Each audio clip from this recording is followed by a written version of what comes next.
خواب مرتے نہیں۔ شادی کے شروع میں تو اسے مجھ سے بڑھ کر کوئی عورت نہیں لگتی تھی، لیکن اب میری ہر بات میں اسے کیڑے نظر آتے ہیں۔ اس کے کنٹرولنگ بیہیویئر کی وجہ سے میرا دم گھٹتا ہے۔ دل کرتا ہے کہ اسے چھوڑ دوں، لیکن بچوں کی وجہ سے مجبور ہوں۔ میں نہیں چاہتی کہ بچے سفر کریں۔ پتہ نہیں یہ کمپرومائز کب تک چل سکے گا۔ اب میں تھک گئی ہوں۔ تم کیا کہتی ہو؟ نبیلہ نے ٹھنڈی سانس لے کر میری طرف استفہامیہ نظروں سے دیکھا۔ میں نے اپنی جذباتی کیفیت پہ قابو پاتے ہوئے اس سے پوچھا، کیا وہ بچوں سے پیار کرتا ہے؟ ہاں، وہ اپنی ذات کے بعد اگر دنیا میں کسی سے محبت کرتا ہے تو وہ اس کے بچے ہیں۔ بس پھر تم اسی بات پر صبر کر کے کمپرومائز کی کوشش کرو۔ تمہاری بات بالکل صحیح ہے کہ بچے سفر کرتے ہیں۔ تم خود پر دھیان دو اور باقی ایشوز کو ذہن سے نکال دو۔ اللہ خیر کرے بچے بڑے ہوں گے تو تمہارے لیے زندگی آسان ہو جائے گی۔ نبیلہ نے آگے سے مجھے دکھ بھرے لہجے میں کہا کہ خود کا کیا دھیان کروں؟ مجھے تو لگتا ہے کہ میں کب کی مر چکی ہوں۔ اب صرف بچوں کی خاطر زندہ ہوں، ورنہ اس ڈکٹیٹرشپ کے ساتھ کون اپنا خیال رکھ سکتا ہے؟ اس کا خود غرض رویہ دیکھ کر میرے دل میں اب اس کے لیے نفرت آ گئی ہے۔ میں نے نبیلہ کا ہاتھ پکڑ کر نرمی سے دبایا اور کہا، نبیلہ تمہیں اس سے نفرت نہیں ہے، بلکہ تم نے خود سے محبت کرنی چھوڑ دی ہے۔ جس دن تم نے خود سے محبت کرنی شروع کر دی، سب لوگ تمہیں فالو کریں گے۔ اس نے مجھے بے یقینی سے دیکھتے ہوئے کہا کہ تمہارا دماغ ٹھیک ہے؟ میری تو سیلف اسٹیم ختم کر دی ہے اس بندے نے، اور تم مجھے کہہ رہی ہو کہ میں خود سے محبت کروں؟ ہاں، اب میرا دماغ زندگی کے تلخ تجربوں نے درست کیا ہے، ورنہ میرا بھی آج سے کچھ عرصہ پہلے یہی رویہ تھا، میں نے جواب دیا۔ السلام علیکم ویورز، یہ ہمارا معاشرتی المیہ ہے کہ جب شادی ہوتی ہے تو لڑکی کے ذہن میں یہی بات بٹھائی جاتی ہے کہ آنے والی زندگی میں سسرال اور اپنے شوہر کے ساتھ ہر حال میں سمجھوتا کرنا ہے، چاہے اس کے لیے اپنے من کو کتنا ہی مارنا پڑے۔ یاد رہے کہ یہ بات وائس ورثہ ہے۔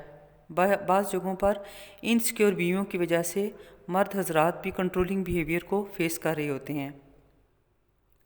سمجھوتے کے ڈالے گئے اس توق کی وجہ سے یہ تعلق پہلے دن سے ہی بوجھ بن جاتا ہے، اور مسلسل بوجھ اٹھا کر چلتے ہوئے انسان کو ذہنی اور جسمانی طور پر تھکا دینے والا یہ عمل پھر شادی کے کچھ عرصے کے بعد طلاق کی صورت میں نکلتا ہے یا بچوں کے جوان ہو جانے پر علیحدگی کی صورت میں سامنے آتا ہے۔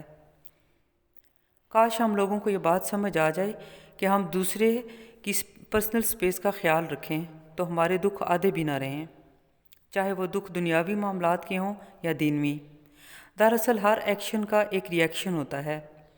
دنیا کے دکھوں کا کیتھارسس کرتے کرتے انسان غیبت، حسد، چغلی، منافقت اور دیگر اخلاقی برائیوں میں مبتلا ہو جاتا ہے۔ اس طرح اس کے دکھوں کے عذاب میں اضافہ ہوتا چلا جاتا ہے کہ آپ نہ تو دنیا کی نظر میں سرخرو ہیں اور نہ ہی دنیا بنانے والے کی۔ ایک قسم اللہ کے ان نیک بندوں کی بھی ہے جنہیں اللہ نے بے شمار ظرف اور صبر دیا ہوتا ہے، اور وہ ہر دکھ اپنے اندر رکھتے ہیں۔ لوگوں کی نظر میں بظاہر پرسکون نظر آتے ہیں، لیکن اندر سے ٹوٹ پھوٹ جاتے ہیں۔ الغرض یہ کہ ہر صورت میں خسارہ ہی خسارہ ہے۔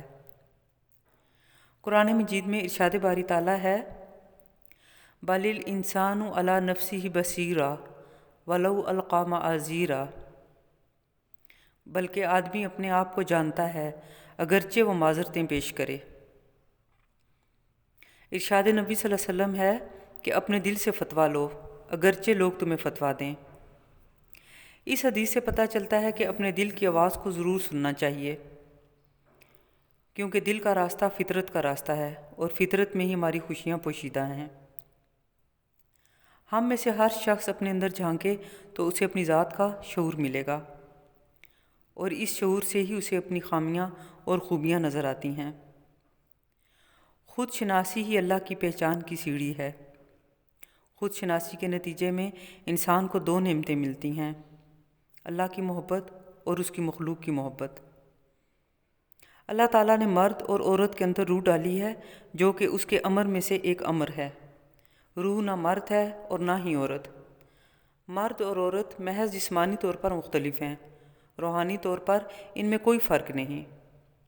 مادی دنیا میں عورتیں ہمیں اپنے حقوق کے لیے لڑتی اور سٹرگل کرتی نظر آتی ہیں، لیکن روحانی دنیا میں حضرت خدیجہ الکبریٰ رضی اللہ عنہا، حضرت بی بی فاطمہ الزہرا رضی اللہ عنہا، حضرت بی بی زینب رضی اللہ عنہا، حضرت مریم ام عیسیٰ علیہ السلام، حضرت آسیہ زوجہ فرعون، حضرت رابعہ بصری رحمۃ اللہ علیہا اور بے شمار ایسی برگزیدہ عورتیں نظر آتی ہیں جن پر بلا شبہ فرشتے بھی رشک کرتے ہیں۔ شادی شدہ زندگی میں بھی فریقین کو اس بات کا خیال رکھنا چاہیے کہ دوسرے انسان کی روح آزاد ہے اور آپ اس کو قید نہیں کر سکتے۔ شخصی آزادی ہر انسان کا بنیادی حق ہے۔ شادی کے بندھن میں بندھنے سے پہلے ہر انسان کا ایک ماضی ہوتا ہے جس میں اس کے رشتہ دار، تعلقات اور محبتیں ہوتی ہیں اور ہر انسان کے لیے اہم ہوتی ہیں۔ نکاح ہو جانے سے یادداشت ختم نہیں ہو جاتی اور نہ ہی انسان کی ذاتی حیثیت ختم ہو جاتی ہے۔ اسے خواب دیکھنے اور ان کو پورا کرنے کا وہی حق ہے جو ہر بالغ اور عاقل انسان کو ہوتا ہے۔ آخر میں اپنی بات کا اختتام احمد فراز کی اس نظم کے ساتھ کرتی ہوں۔ خواب مرتے نہیں، خواب دل ہیں نہ آنکھیں نہ سانسیں کے جو ریزہ ریزہ ہوئے تو بکھر جائیں گے، جسم کی موت سے یہ بھی مر جائیں گے۔ خواب مرتے نہیں، خواب تو روشنی ہے، نوا ہیں، ہوا ہیں، جو کالے پہاڑوں سے رکتے نہیں، ظلم کے دوزخوں سے بھی پھکتے نہیں۔ روشنی اور نوا اور ہوا کے علم مقتلوں میں پہنچ کر بھی جھکتے نہیں۔ خواب تو حرف ہیں، خواب تو نور ہیں، خواب سکرات ہیں، خواب منصور ہیں۔ خواب مرتے نہیں، خواب مرتے نہیں۔ آپ سب کا بہت شکریہ۔ اللہ حافظ۔